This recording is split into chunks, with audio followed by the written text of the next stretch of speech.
தமிழகத்துல திமுக ஆட்சி அமைத்து இந்த கோயம்புத்தூர் எப்படி இருக்குன்னா இப்படி ஸ்மார்ட் சிட்டின்னு அப்படி டிக்ளேர் பண்ணாங்க. நம்ம விக்னேஷ் பேசினார் பாருங்க. ஒரு 20 வருஷம் எம்எல்ஏ இருக்கவங்க கூட திமுக அப்படி பேச மாட்டாங்க இந்த தொகுதியை பத்தி. ஆனா நம்மள பார்த்து சொல்றாங்க,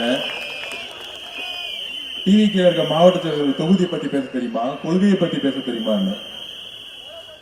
இதே இங்க இருக்கக்கூடிய திமுக மாவட்ட செயலருக்கு கிணத்துக்கூட பத்தி பேசி பாருங்க, பேசுவாரு. அந்த ரோடு கான்ட்ராக்ட்ல 3%, அந்த டாஸ்மாக் கடை 4 கடை எண்டு, அந்த பார் 5 எண்டு, கட்டிங் அனுப்பி செந்தில் பாலாஜிக்கு 10 ரூபாய் அனுப்பணும்.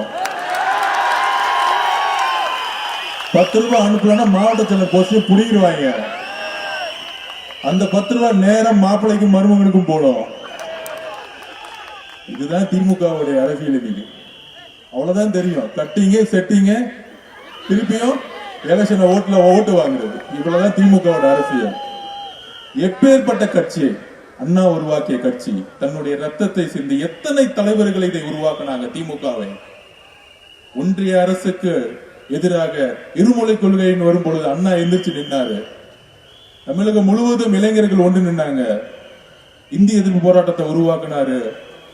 67 ஆட்சி உருவாக்கினாரு. இந்த தீய சக்திக்கு எதிராக எம்ஜிஆர் உருவாக்கினாரு 77. எத்தனை போராட்டம். திமுக எவ்வளவு அழகான ஒரு கட்சி. கலைஞர் கருணாநிதி அவர்களுக்கு அப்புறம் இன்னைக்கு எப்படி ஆயிருச்சு. 21 எல்லாரும் நினைச்சோம், ஐயோ அப்ப இருந்த அதிமுக ஆட்சி ஊழலா இருக்கே. அம்மையார் அம்மா ஜெயலலிதா அம்மாக்கு அப்புறம் சரியான நிர்வாகம் இல்லையே, ஊழல் ஆட்சியா இருக்கே, அடிமைகளின் கூடாடமா மாறிடுச்சு அப்படின்லாம் இருந்த சமயத்துல 21 திமுக வந்தா நல்லா இருக்குமே அப்படின்னு தமிழகம் முழுவதும் நினைச்சாங்க. ஆனா தமிழகத்திலேயே ஒரு கொங்கு மண்டலம் இருக்கு பாருங்க, அவங்களுக்கு உண்மை அப்பதான் புரிஞ்சிருக்கு. 21 புரிஞ்சுக்கிச்சு. இந்த திமுகவை நம்பவே கூடாது, திமுக ஓட்டு போடவே கூடாதுன்னு 21 முடிவு எடுத்துட்டாங்க. இன்றைக்கு நாங்கள் பதிவு பண்ணிக்கிறோம். அறிக்கை வரும், கட்சிக்கிட்ட இருந்து அறிக்கை வரும். மக்களை வந்து கரெக்டா பாண்டிச்சேரியிலையும் ஈரோட்லயும் எப்படி கூட்டிட்டு வந்தோமோ அதே மாதிரி நம்ம உருவாக்குவோம் இந்த வரக்கூடிய எல்லா கூட்டத்தையும், மக்களோட கூட்டத்தையும். ஆனால் காவல்துறையும் முதலமைச்சர் தான் பொறுப்பு. இந்த ஒவ்வொரு கூட்டத்துக்கான பாதுகாப்பு. கரூரை போல இன்னொரு சூழ்ச்சியை நீ உருவாக்கிற கூடாது, அது மக்களுக்கு தெரியும். அப்ப அடுத்த சந்திப்பு நம்ம ரெடி ஆயிட்டோம். அப்ப இன்னைக்கு தமிழக வெற்றி கழகம் ஜெயிக்குமா? இவ்வளவு பெரிய கூட்டணியை வந்து எப்படி இவங்க ஃபேஸ் பண்ண போறாங்க? இந்த கூட்டணி எப்படி தெரியுமா இருக்கு? 21 அப்புறம் இவங்க கூட்டணி 12 கட்சி இருக்கும். ஆனா பொருந்தாத கூட்டணி. முன்னாடி பொருந்துச்சா கூட்டணி? அது ஒரு எக்ஸாம்பிள் சொல்லிடுறேன். காங்கிரஸ் எப்ப பார்த்தாலும் நம்ம கிட்ட பேசிக்கிட்டே இருப்பாங்க, காங்கிரஸ் எப்படி திமுக அப்படின்னு. ஏன் இந்த கூட்டணி ஜெயிக்காதுன்னு நான் சொல்லவா? இந்த கூட்டணி தொடர்ந்தாலும் ஏன் ஜெயிக்காது தெரியுமா? தொண்டர்கள் இந்த கூட்டணியிலிருந்து வெளியே வந்துட்டாங்க. ஒரு 10 தலைவர்கள் மட்டும் சுத்திக்கிட்டே இருக்காங்க ஸ்டாலின். அவ்வளவுதான் வித்தியாசம். நீங்கள் தாக்கிட்டே இருங்க, நாங்க தாங்கி வலுவை ஏற்படுத்திக்கிறோம். நீங்க வலுவை இழந்துருவீங்க ஒரு நாள்.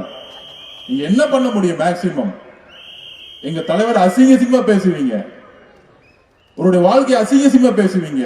ஆனா தமிழக பெண்கள் ஒட்டு மொத்தமா 100க்கு 100% முதல் முறையா வந்து பூத்துல வந்து ஓட்டு போடுவாங்க அண்ணனுக்காக. அன்னைக்கு தெரியும் உங்களுக்கு தமிழ்நாட்டுடைய வரலாறு மாறும் பொழுது.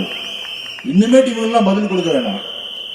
நான் லாஸ்டமே சொன்னேன், அதிமுக பதில் கொடுக்காதீங்க. அதாவது நம்ம லாங்குவேஜ் சொல்லுவோம், ஒரு பெரிய பிளாக் பஸ்டர் மூவி பார்த்திருப்பீங்க. அதே மாதிரி விஜய் டிவில லொல்லு சப்பான்னு ஒண்ணு வந்துங்க கிரியேட் பண்ணிருப்பாங்க, பார்த்திருக்கீங்களா? அதே மாதிரிதான் தலைவரை பார்த்து இங்க ஒரு லொல்லு சுபாவை இளைஞரணி கூட நடத்திக்கிட்டு இருக்காங்க. அது அப்படியே பார்த்து காப்பி அடிச்சு இமிடேட் பண்றேன்னு அவரு நடிகர்னு பேசுறாங்க.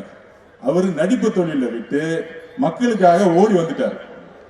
இவங்க அவரை மாதிரி நடிச்சுக்கிட்டு இருக்காங்க. அதுதான் எனக்கு புரியல. ஆனா அவர் மாதிரி நடிக்க முடியுதுன்னு பார்த்தா முடியல. நம்ம விக்னேஷ் அவர்கள் சொன்னாரு, குப்பை பிரச்சனை இருக்கு, இந்த பிரச்சனை இருக்குன்னு. கவலைப்படாதீங்க, அண்ணன் முதலமைச்சர் ஆன உடனே இதே கிணத்துக்கு வருவாரு, எல்லா பிரச்சனையும் சரி செய்வாரு.